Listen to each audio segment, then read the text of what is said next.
Welcome to SportsBeat KC, the Kansas City Star's daily sports podcast, or the audio version of the sports page. It's Friday, October 30th, and I'm Blair Kerkhoff. Today we focus on Kansas State and Kansas. The Wildcats are an underdog at West Virginia on Saturday. Should they be? K-State's won 4 in a row and ranked number 16 in the polls. Beat writer Kellis Robinett breaks down the game and chats about Chris Klieman's evolution in thinking when it comes to special teams. After a break, beat writer Bedore shares his thoughts on KU Athletic Director Jeff Long's comments on the Les Miles show earlier this week when Long preached patience with the football program. So let's get started talking college sports. Kellis Robinett joins us. Kellis covers the K-State Wildcats for the Star and Wichita Eagle. How you doing, Kellis? I'm doing great, Blair. It's another day of paradise here in the Little Apple. Yeah. So Kansas State, what are they up to now? Is it did I read this right? 16 in the polls? They are number 16. They are the number 16 ranked team in the country. Won 4 straight games, undefeated in the Big 12 Conference. And you know what? If they beat West Virginia on Saturday, they'll be sitting pretty good for a possible spot in the Big 12 championship game. Iowa State and Oklahoma State come after that. And if they could split those 2 games and you're a Wildcats fan, you got to be feeling really good about their chances. But that all hinges on them beating West Virginia this weekend, which they are underdogs. Going to be a tough game. So if there's a swing game on the schedule, I'd say this is it. Yeah, West Virginia beat the Wildcats last year in Manhattan in a surprise. I was a little bit surprised that the Mountaineers were favored in this game. Last I saw was 3.5. I don't know if the line has moved at all, but how do we explain that? K-State has beaten Oklahoma. They won 4 in a row. West Virginia coming off a loss to Texas Tech. How do we explain the Mountaineers being favored here? It is a little puzzling. I noticed some Kansas State fans were a little perplexed by it, and it is understanding. One team's coming off a win, one team's coming off a loss. One team has a better record, the other doesn't. On paper, it would certainly seem that Kansas State would be the favorite here, but the game is in West Virginia, and that is typically a difficult road trip for every team, even without fans in the stands. And I think the 2 big things I think the odds makers are looking at here is that, one, K-State will be starting a freshman quarterback on the road, which is never an ideal thing, even though Will Howard has not lost a game yet as a starting quarterback.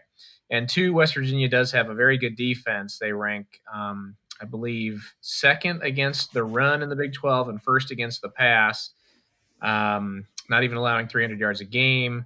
And last year when they played Kansas State, they really did kind of overwhelm them with defense, confused them with a lot of different looks.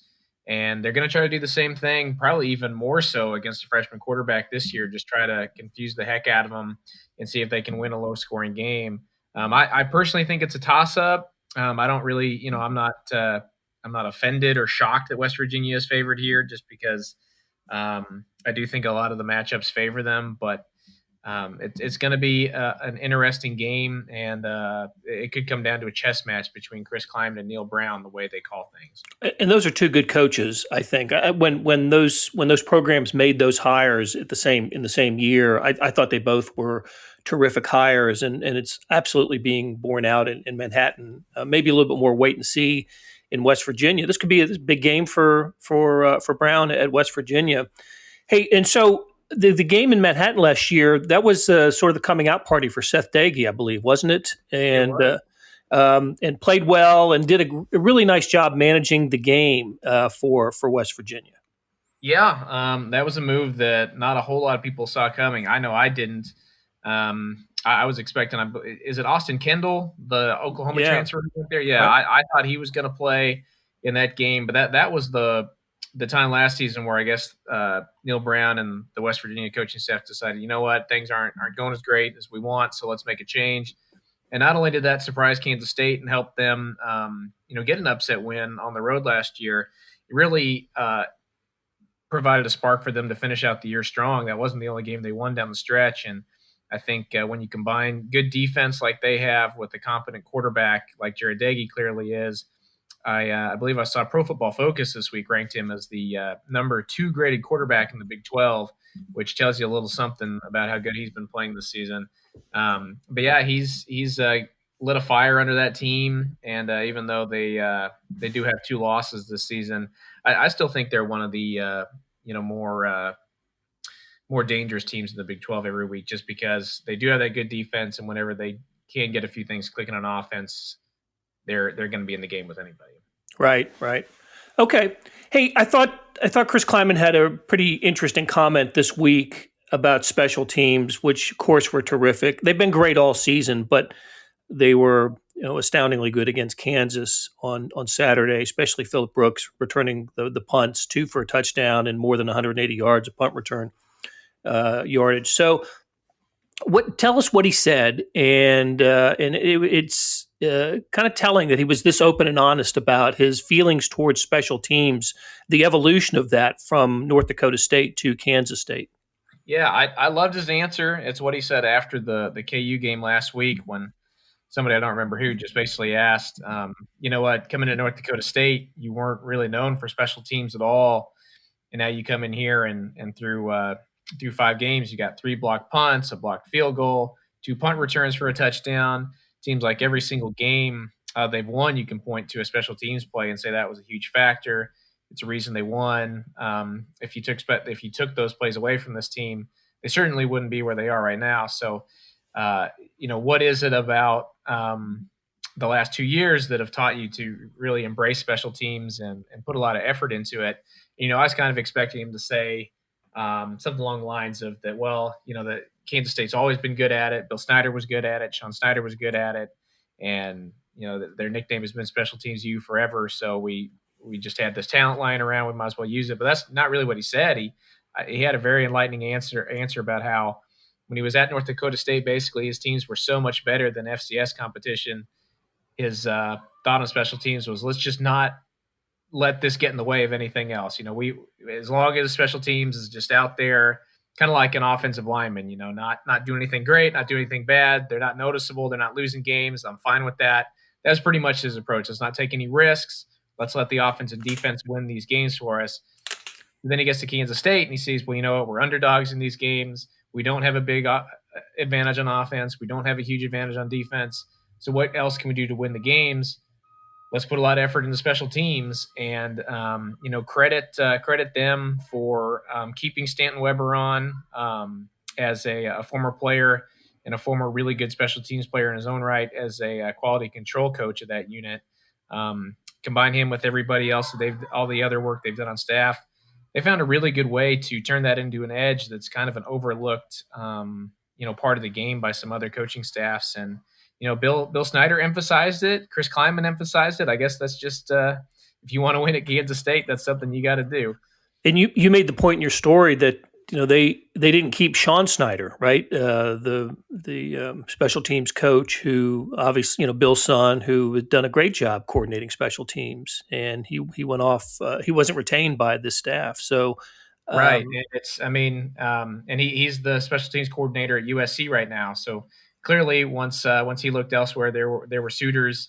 But it is definitely surprising that they could go from the old staff had one of the better special teams coordinator in the country looking over that unit every single minute of every single day, and they could mix things up and still produce these kind of results. I guess it just kind of goes to show that there's not just one way to do things. All right. Hey, let me go back and clean up something I said earlier that we were talking about Dagey, the quarterback at West Virginia. I called him Seth. Seth is Jarrett's older brother. And Jarrett Dagey, of course, is the quarterback at West Virginia. Seth is the older brother who was coached by Neil Brown at Texas Tech back almost a decade ago. So the Dageys have certainly a strong connection with Neil Brown. So, all right, hey Kellis, let's before we finish, let's spend a moment, because that's probably all it deserves at this point, talking K-State basketball. And the preseason poll came out this week, Big 12 preseason poll, and you had to start at the bottom and you didn't have to look up far to find Kansas State. So from a program that won the conference championship 2 years ago to being picked 10th and last in the Big 12, that's quite a drop for the Wildcats. It really is, and sadly, it wasn't very surprising. You could maybe argue that Iowa State or TCU should be last just because they lost a lot of players and have a lot of turnover as well.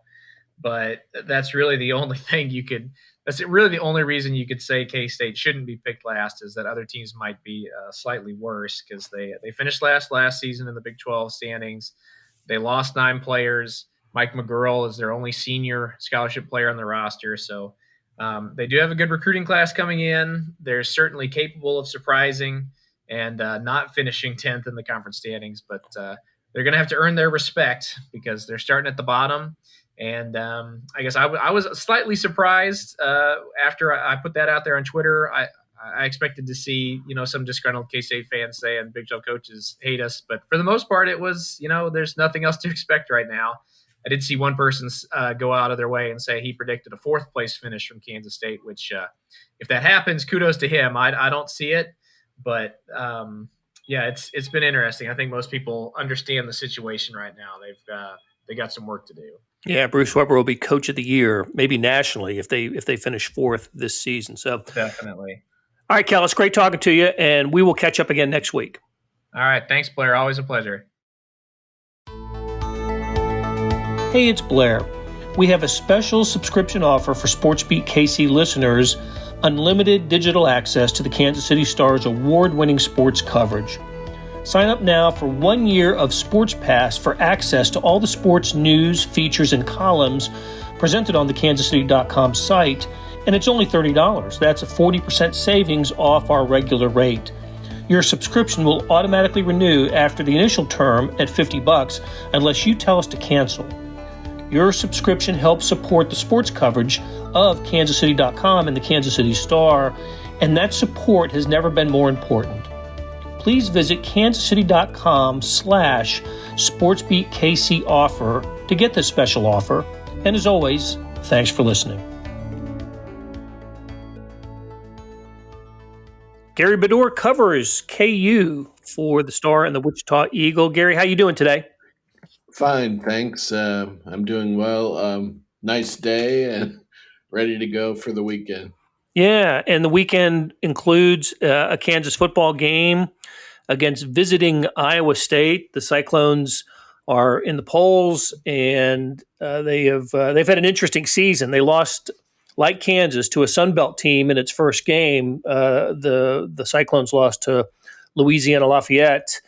Then they won 3 in a row, including a victory over Oklahoma, and then they're coming off a loss to Oklahoma State in a competitive game. So I believe the Cyclones are a big favorite in this one, though, right? What's the line? Yeah, I think it's 28.5 between that and 28.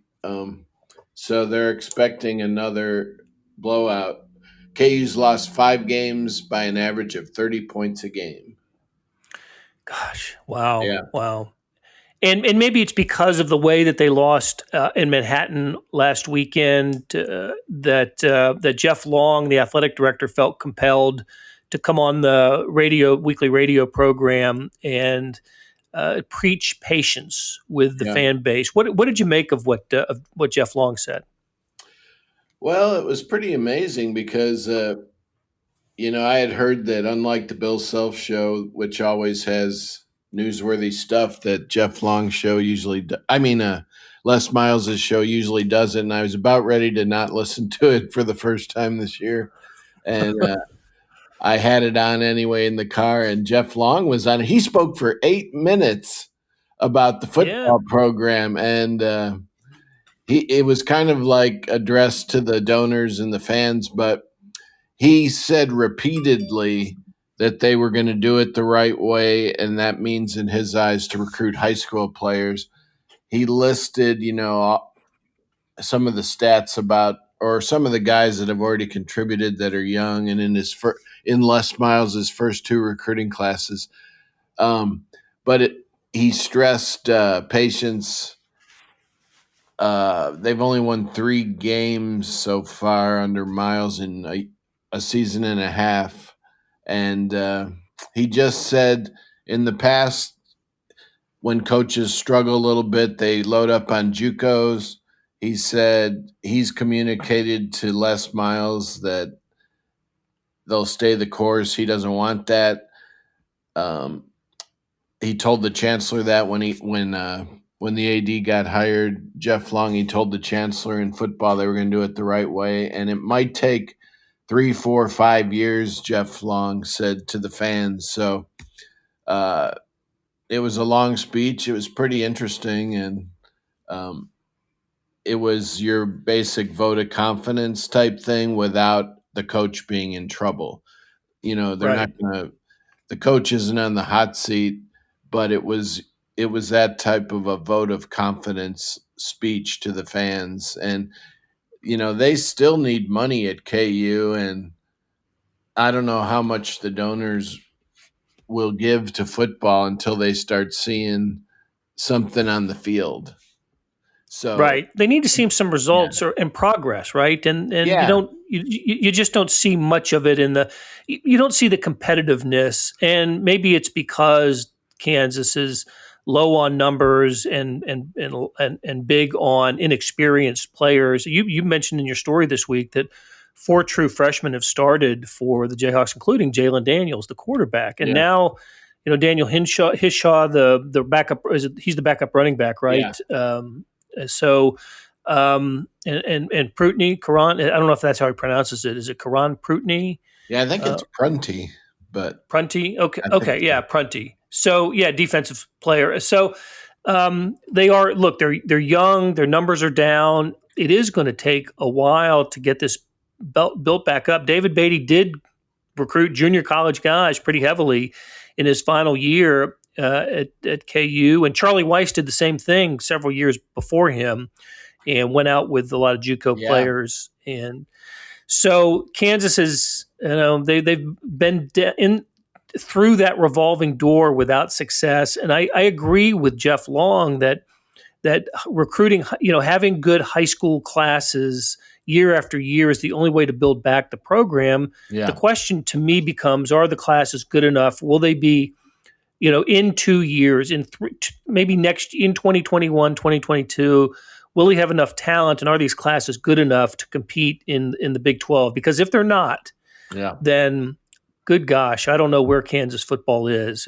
If this doesn't work, and then I don't know if there's any hope for KU football. Yeah, Jeff Long did issue one little side addition to this. He mentioned the new transfer rule, not JUCO, but starting this year, you can leave a Division I school, go to another one, and not have to sit out. So I would think Jeff Long didn't mean a wholesale addition of those guys, but maybe if the linemen, are not showing any progress, offensive line, which is killing them, maybe 1 or 2 there, and maybe a quarterback, since I know they're high on Jalen Daniels, but I still think there could be some competition there if they brought in a great guy. But that was interesting a little bit because he had stressed high school so much the other night that he did mention not graduate transfers, but this new transfer rule. So I think Kansas would take maybe 1, 2, 3 of them. They didn't mention numbers, but that could maybe help somewhere. Right. And I like to think that if you're a Kansas fan, you understand that you're not going to get the results this year that you'd hoped or wished for, but you want to see some sign of progress, and you want to see a competitive game. Maybe it'll happen Saturday against Iowa State. Maybe it'll come later in the season. Who knows? But you just want to see some sign of progress, and there's just been little of that to happen this year. Hey, let's switch it over and talk hoops, Gary. The Big 12 preseason poll out this week, and Kansas ain't number one. Interesting, but I think that's probably the national perspective as well. That Baylor is the Big 12 favorite. What did you think of that? Yeah. Okay, you got 3 first-place votes. Baylor got the rest. So you can't vote for your own team. So Scott Drew voted for KU, I'm sure. Bill Self Yeah, voted and Bill for for Baylor. Baylor. So that means two coaches still think Bill and the Jayhawks will win the league. Probably Huggins. I know Self and Bill are really close. But it's interesting. Baylor, with Butler coming back and some other guys, is going to be great. And Baylor, I believe, has, with this COVID year, has scheduled really difficult non-conference. I forget who they play right now, but they play some. I know Gonzaga's one. I think Gonzaga's one of them. Yeah, that they've added. Gonzaga, which now KU plays Gonzaga in the opener, I guess. They haven't officially announced it, but things are getting switched for the season opener. It was going to be Boise State in Florida. Now they're moving to Fort Myers instead of Orlando to play Gonzaga and St. Joe's, I believe.